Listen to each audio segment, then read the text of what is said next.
upholding what my family stands for.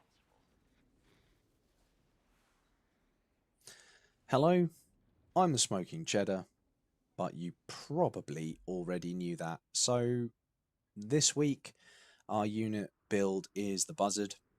Now, I have been asked by a number of people in game and in Discord, including the devs themselves, to talk about a specific officer. And it is a name that keeps coming up over and over and over again. So, with that in mind, we're going to be talking about a bomber today. It is going to be a very, very, very spicy boy, and I'll give you a small demonstration of its capability during the live stream once we get a few more people in and we start watching it.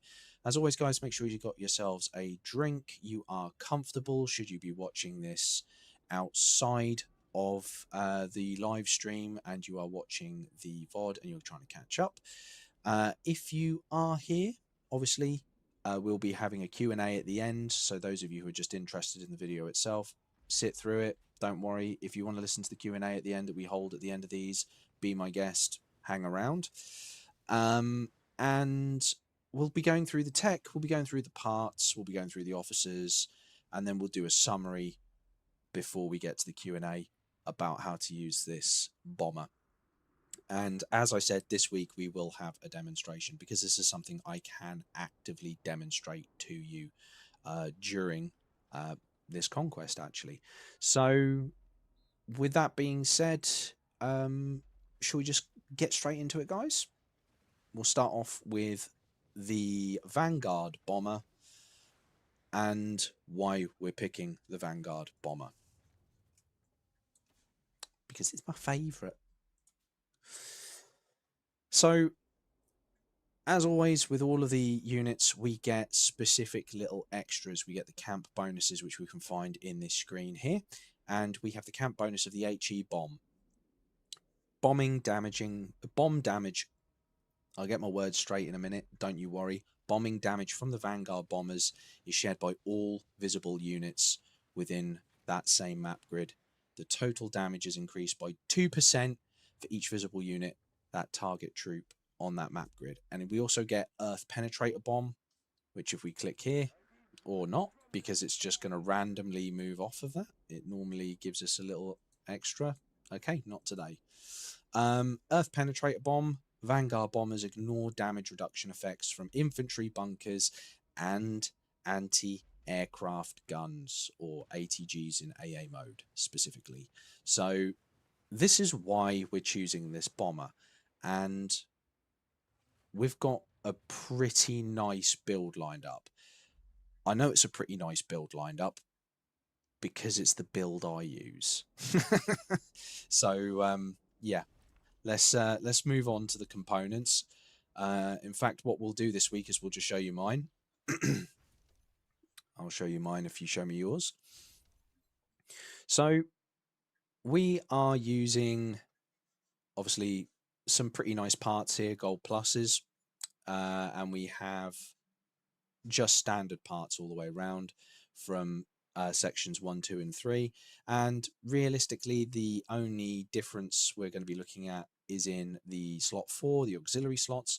And you can notice here that I'm using a combination of HP, or at least I was using HP and firepower. Apparently now I'm using HP and HP, which I might have. Oh dear. I seem to have got rid of my gold plus firepower one that I was using. Okay, well, I might have made a mistake at 1 o'clock in the morning when I was half asleep. That's supposed to be HP and firepower. So we're not using my full build because I made a mistake while I was half asleep. Never mind. Let's see if we can actually just quickly. I know it's a live stream. I don't normally do this. Let's see if we can just rip open some parts quickly. No, do you know what? Forge. We're going to the forge. We're going to the forge. Ladies and gentlemen, Vanguard Bomber Auxiliary. Can we at least make some? Oh, we can. We might get lucky. For those at HP, we don't want HP. That's exactly what we don't want. We want the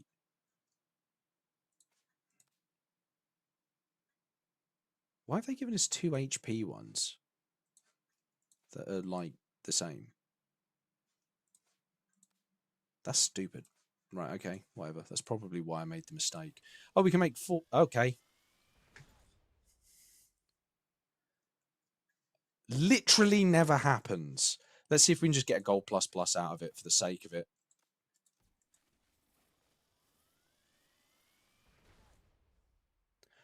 That's like a 5% chance.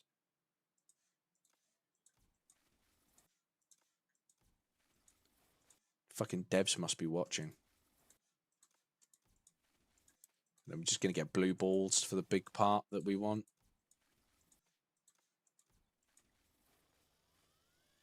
Bro. Where was this luck the other day?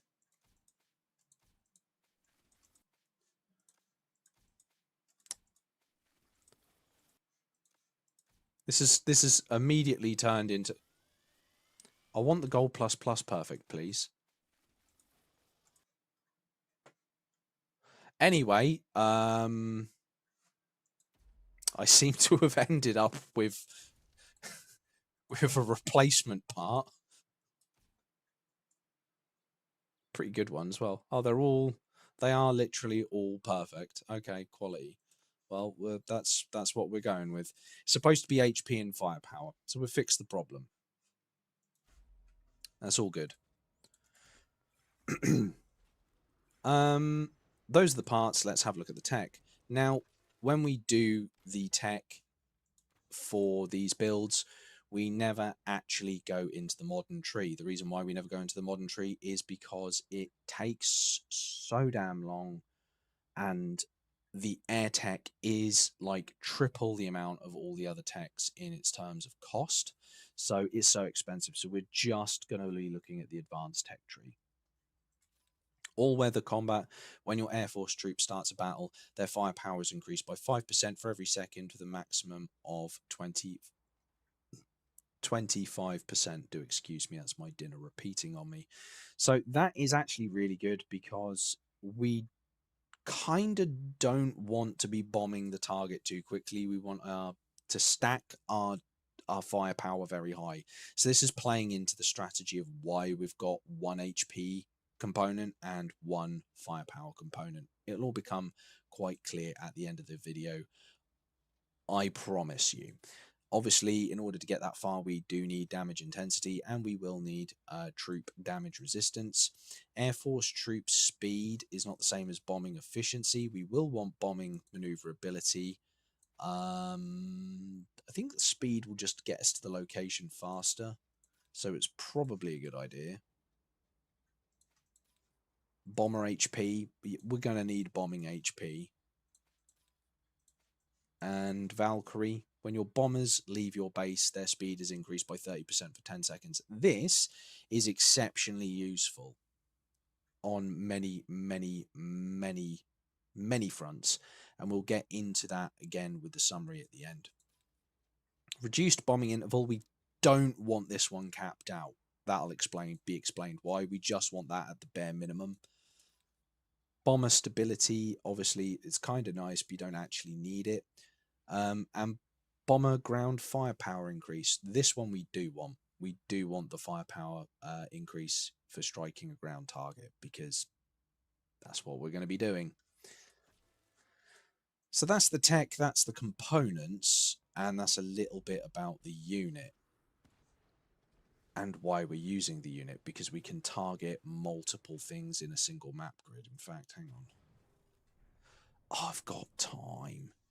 We'll just give a quick demonstration as to what that is. Just how many airlifts we've got. I've got loads, it'll be fine.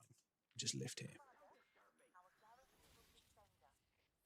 So the Vanguard, at the start of the video, I explained that the Vanguard deals damage to every unit visible within that map grid equally. So here you can see we've got, all these are multiplied by 2, admittedly. They only count as 1 because they are 1 visible. And the same for the artillery. We've got 6 because it is 6 visible. That is why this is particularly good. Another reason why this is particularly good I don't think it's not going to show it, I don't think. Yeah, it's coming up to, let's deploy the fighters. And let's move the fighters sort of out of the way a little bit so we can see what it is I want to show you. So what I want to show you specifically before we get onto the officers is the damage output, if it will actually show it on the screen.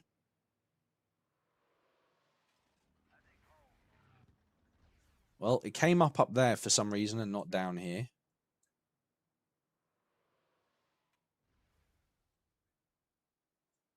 It's just not going to show it, is it?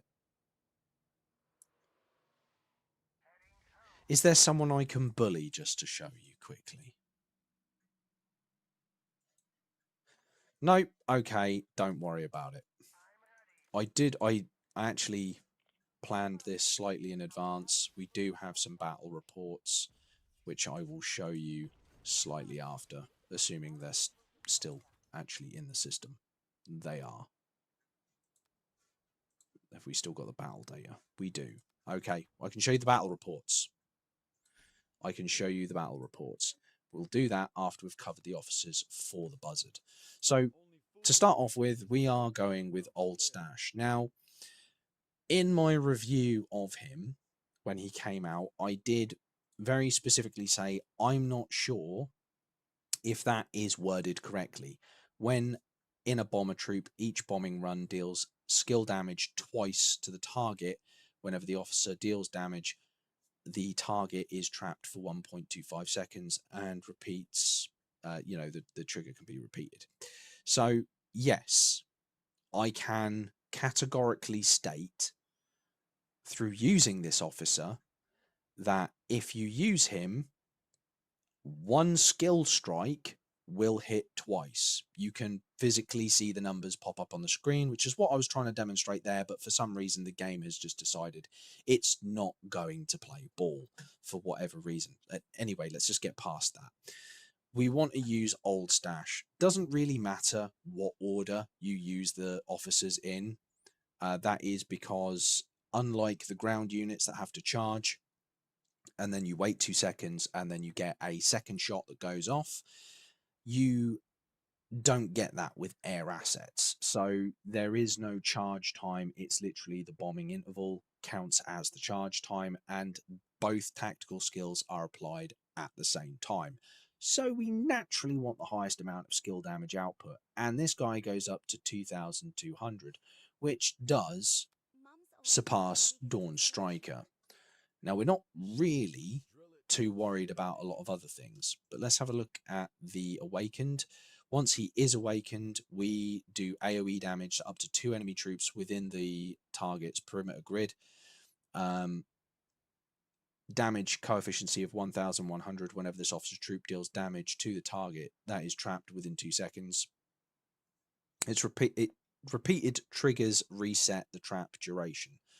So if we had a lower bombing interval, we could potentially stun lock the target in place, or if we had 2 bombers and we had El Cartero on the other one, we could stun lock the target in place, is basically all that is. We're not actually worried about the awakened skill for this officer. It's nice, sure, we can attack an adjacent target. We're not actually worried about that. I mean, if you want to attack an adjacent target, you use the Liberty Bomber. Everyone knows that, because it's a strategic bomber and you hit a bunch of map grids at the same time. We get additional firepower and HP. This is mirroring our setup for Section 4 in the auxiliary slot for the components. We are going both firepower and HP. We do have a damage resistance buff of 25%, which will come in handy. We have increased damage intensity of the officer's bombing troop by up to 15% when attacking an enemy troop. The bomber troop damage intensity is further increased by an additional 15%. When I talk about the anti-sub frigate and other officers, when they release more Navy officers, that is literally the only thing that's holding me back. At the moment, there is not enough officers to really talk about. I don't know why my camera has just turned itself off. What the fuck? What is going on with you, NVIDIA? You've been doing this for weeks. I am very upset with NVIDIA right now. You were looking at my pretty face and everything.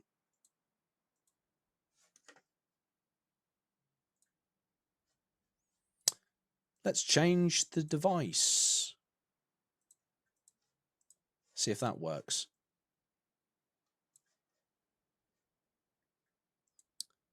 Has that fixed it? It has fixed it. Do excuse me, I am still getting over this cold. So yeah, that's the only reason why I'm not engaging in the Navy discussion just yet. Although I'll come back to that at the end of the video. So we get additional damage intensity when when attacking an enemy troop. So bear in mind, when we're not bombing a base, when we're not bombing a bunker, we're getting an additional 15% intensity.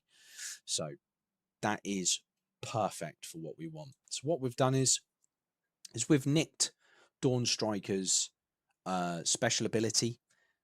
When this officer's troop is attacked, it has a 20% chance to gain a shield coefficient of up to 900 for 2 seconds and can be triggered once every 4 seconds. This will be a lifesaver for the bomber because as soon as someone sees it, they're going to send their fighters out to intercept. It is important that you have a good fighter wing to protect your bomber. I'm not going to hammer that into you guys. You should know that by now.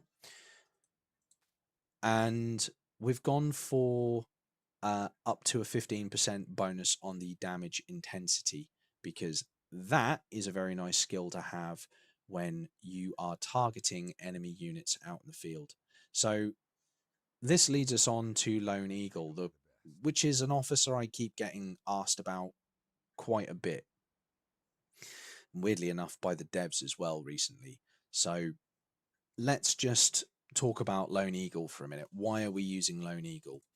It is because of his tactical skill. So remember earlier when I said all of the tactical skills are being applied at the same time whenever we engage a ground target. So he's got a bit of an iffy one. When flying a Vanguard or Martyr bomber, this officer's troop deals skill damage of up to 2,250. If in a Liberty bomber, it increases the bombing efficiency by 12% and an additional 24% for the bombing intensity. He doesn't deal skill damage if he's in a Liberty bomber. He just increases the damage intensity, he increases the movement speed over the target. I don't recommend him on a Liberty. You're better off having Dawn Striker. That's my opinion. Do with that as you will. I've been told my opinion is wrong about that specifically countless times. That's fine. I'm wrong. This is just my opinion. I think he is best on a Vanguard bomber because we are going to score a 2,250 damage coefficient in a single run. That is going to be absolutely fantastic. Now, once he is awake, obviously that is increased and it allows us to deals skill damage to a target, again, if there is no allied or coalition troop within one map grid of up to an additional 850. So this is quite key because we're going to be able to absolutely level enemies with 2,200, 2,250, and then an additional 850, which is wild. We get increased stability of this officer's bomber troop by an additional 20% and a firepower buff of 30%. We also get a intercept resilience buff, which is absolutely brilliant. And even if you are not using him, you should totally have this trained in either on a fighter or on your other bombers. It's not bomber specific. You should be using this skill somewhere in your air force. And again, we get damage intensity of 20%. So let's go on to the trained skills. We have damage intensity naturally, because that's what we've been stacking, and damage resistance, as well as, you guessed it, even more damage intensity for the target. So what does all of this look like once we've sandwiched it together? let's just move over to the little 3D screen and we will come up with the summary. I like the 3D screen. It makes me feel warm and fuzzy on the inside. So you're going to have to wait. We'll go to the 3D view. We'll use the one that I'm using at the moment because it just looks weird and stupid. Do excuse me. So, why has the camera gone off again? What the fuck is wrong with Nvidia today? No camera selected. Suck my dick, there is a camera. Jesus. Sorry, I swear a lot. I normally edit this out, but because I don't have time to edit stuff these days, it gets left in. My apologies. The summary of this unit. Why are we using this bomber? Well, we're using this bomber specifically because it is going to not suffer damage reduction bonuses from the anti-aircraft gun if we want to target one, or it's not going to suffer damage reduction bonuses from the infantry once they're in bunker mode. Other reasons why we're using this is because it is going to absolutely slap hell when you've got 2,000 what was it again, 2,100, I think it was 2,250, and 850 is your skill damage once all officers are awakened. Puts us like well over 3k, doesn't it? 100, hang on, my brain does not want to work this evening. It's 2,200, wasn't it? Because it's 1,100 twice with 2,250 and then 850. So it's given us 5,300 skill damage per strike on a target. And that strike is determined by the amount of... so your skill strike is split over 3 separate attacks as the bomber passes over. It's deployed instantly. It works differently to the ground officers, which charge, captain fires, then another charge, then the aide fires. It's the same for the Navy. Your captain charges and fires, then the aide charges and fires. The only difference is in the air, you don't get that. So you get your bombers deal their skill damage in one hit as they fly over the target, and it is absolutely mint. We're about to deal 5,300 as a maximum. I'd like to stress that out once both officers are awakened on the target, and they're not going to receive a damage reduction bonus even if they have the ability to receive a damage reduction bonus. So this is purely plain and simple a unit hunter. And also we get a little bit of splash damage. So how are we going to use this? This is literally going to be covered by our fighters. Anyone approaching the base, we're able to immediately take out the anti-air with very little threat to the actual bomber itself, as they don't receive the damage reduction. We can target the artillery at will as it flies back to the base. And of course, we're going to be able to stun targets that maybe are fast movers, like tanks, helicopters, things that might be moving across the map. We can stun them. To be fair, once you've stunned them with both of the officers capped out, there's not going to be much left for your helicopter to pick off, if anything at all, should it arrive in time. This is a absolute sniper of a unit. It's going to really, really wreck the enemy. It's not going to excel when they are physically outside your base, but on the approach to your base, you are going to be sniping off units. If you see an AG out in the field, you're going to be sniping off units, which is why we got the 1 HP bonus in there from the auxiliary slot, because we want to give it a little bit of resilience, and obviously naturally we get the shield that we trained in, and that is going to give us a little bit more resilience as well should someone send a fighter up to try and deal with us. We are mostly concerned with keeping this thing up in the air and dropping warheads on foreheads. We're not really too worried about anything else. We can achieve this with good fighters as well. You can use good fighters to cover for it. You can use the Martyr fighter to take flak if necessary. You can use an interceptor to chase down and hunt down any enemy fighters that are going after it, or you can wingman it with a Liberty fighter. Anything's good because this is just going to rock. So that's the Buzzard. Like I said, a bunch of people have asked me to talk about Eagle. Was it Lone Eagle? And I thought this was a good opportunity. We'll talk about a build that I'm using and why he's actually pretty decent on a Vanguard bomber. He gets slept on pretty hard. There are pretty good officers for bombers. Let's be fair. We've got Old Stash, we've got Lone Eagle. Yeah, Rising Star is good. He's a bit dated with only 1000 skill damage, but he's still pretty good. You know, we've got bombing efficiency bonus on him.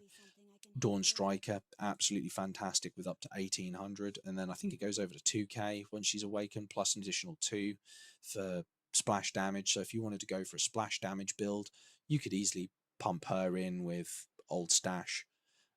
Both awake on a Liberty, you'd absolutely level AGs outside your base without a problem.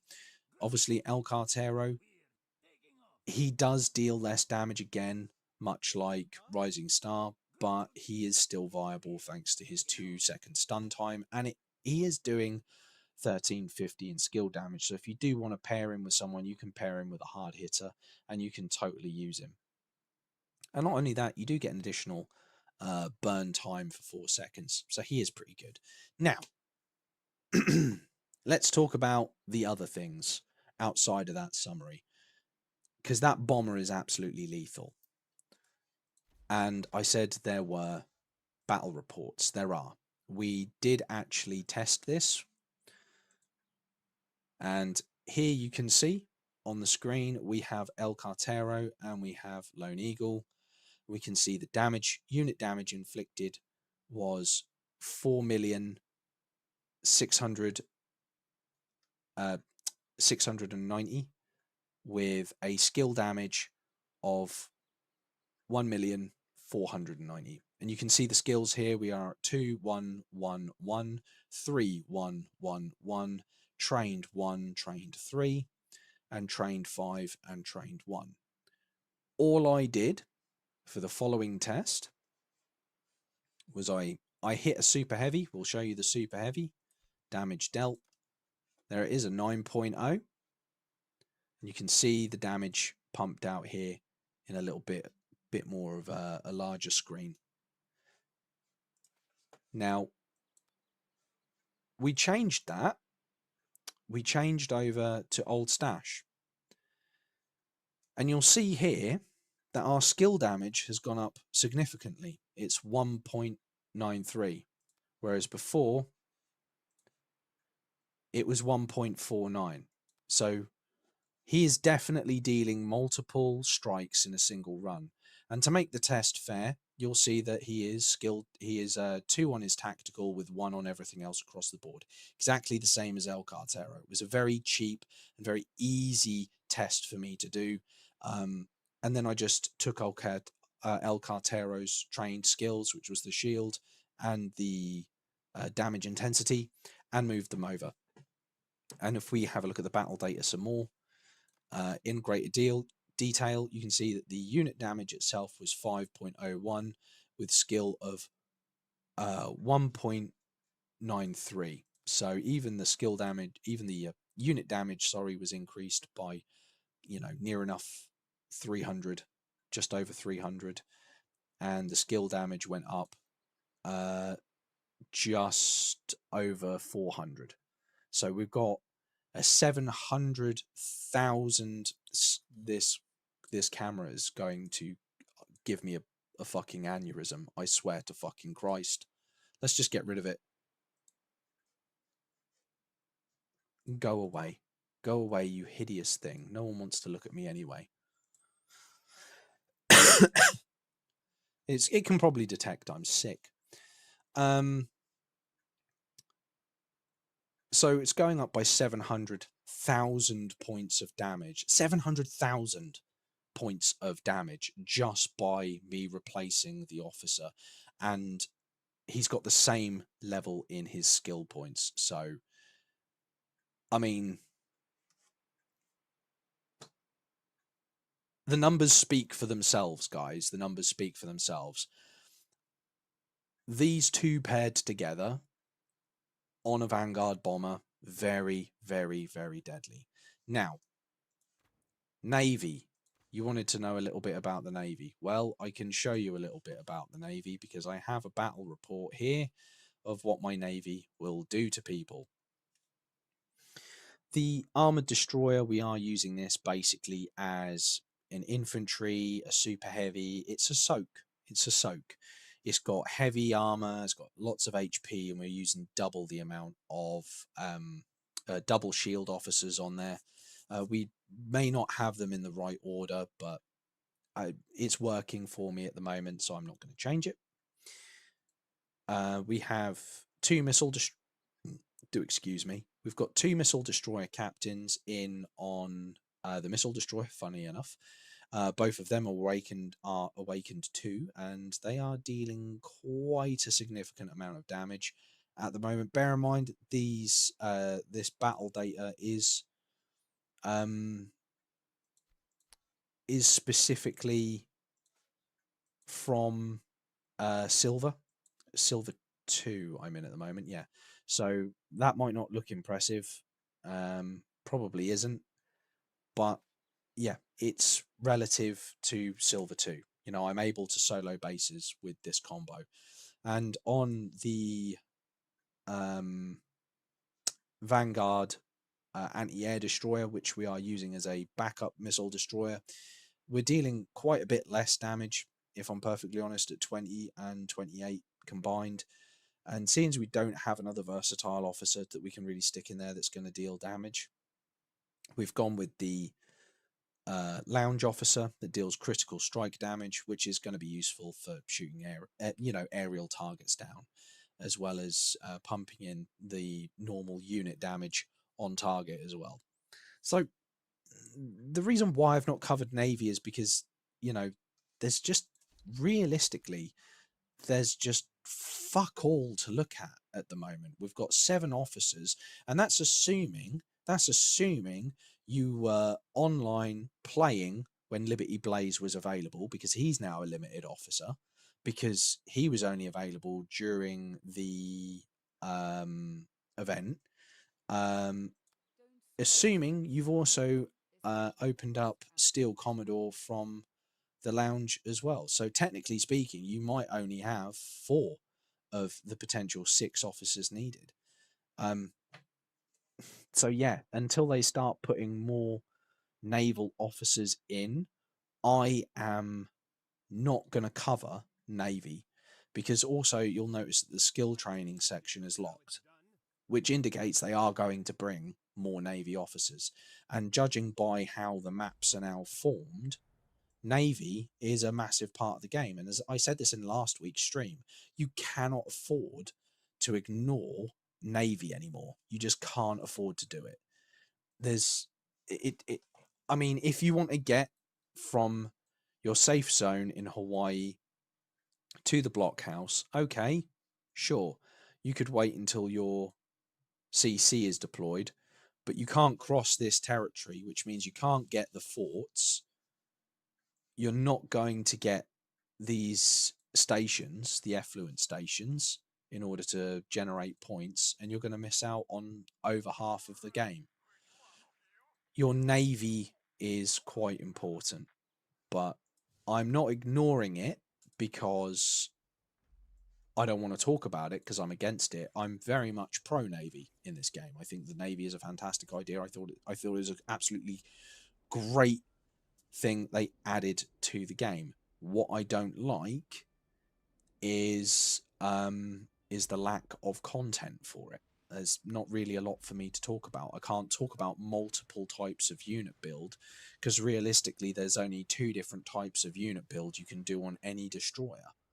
And there's only one type of build you can do on an attack sub, and there's only one type of build you can do on a anti-sub frigate, and there's only one type of build you can do on a aircraft carrier. And it doesn't really seem like it's worth my time or your guys' time for me just to talk about what is pretty much obvious. You know, I mean, do you really want to have me do a whole stream where I just talk about Dame Sombra because she goes on an aircraft carrier. It doesn't really seem like it's worth it.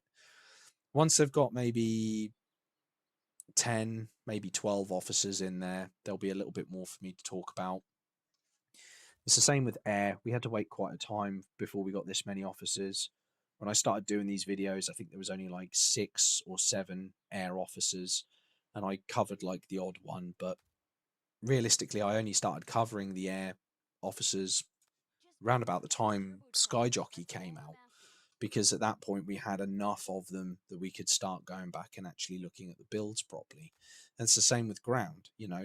I cover artillery and MBTs and helicopters more because there's more variety for those two types of build than there is for infantry.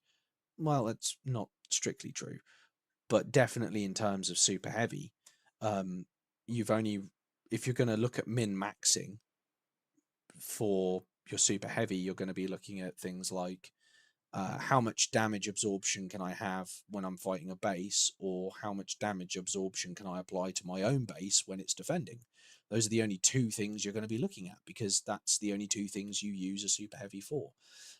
Infantry you can use out in the field, and you can use it to soak a base, but it's still, I have very specifically asked the devs for them to give us more infantry officers, specifically soaking officers, because I mean, look, Everbloom was the last soaking officer we got. She's Gen 3. I mean, she's like over 2 years old now, and she's paired with a Gen 1 officer because she's just, we don't have any real option. Okay, yes, I know you can apply some of the tank officers because they don't have their shields work. Their shields aren't tied specifically to their unit types that they're supposed to work with. But you lose out on all the additional bonuses as well, and I don't really like that. So, yep, there you go. That's a little bit of a rant about infantry and how I wish they'd just hurry up and make it better. So sorry about the camera, guys. I will punch it later to tell it, just tell it that I hate it or something. You're more than welcome to ask questions at this stage while I open up a Pepsi and quench my thirst, which is probably quite audible at this stage. Mic off.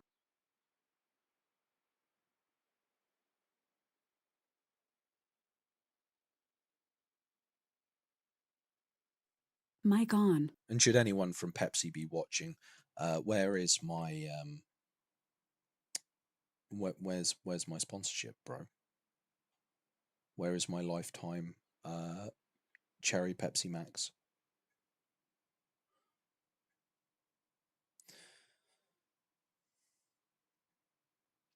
Do we have additionals this year? This week? Do we have any additional questions this week? Like, why is my software being dumb when it comes to my camera?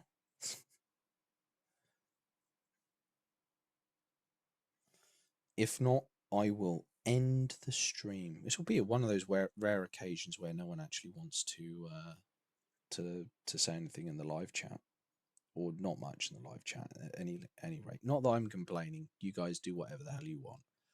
I'm not one to judge. But anyway, guys, I've been the Smoking Cheddar, and you have been very patient. Thank you very much for watching. A link to the Discord is in the description box down below. You're more than welcome to click on the link and come tease me over in Discord for having a gravelly voice. You're also way more than welcome, should you feel the desire to donate a $5 to me, to do exactly not that, and donate it to your local charity. Please do so. My preferred charity is Cats Protection. I plug it most weeks now, just because that's where I got my cats from, and they're near and dear to my heart. And I haven't really got much else to say other than I will come up with a hunt for the Red October build, but not today.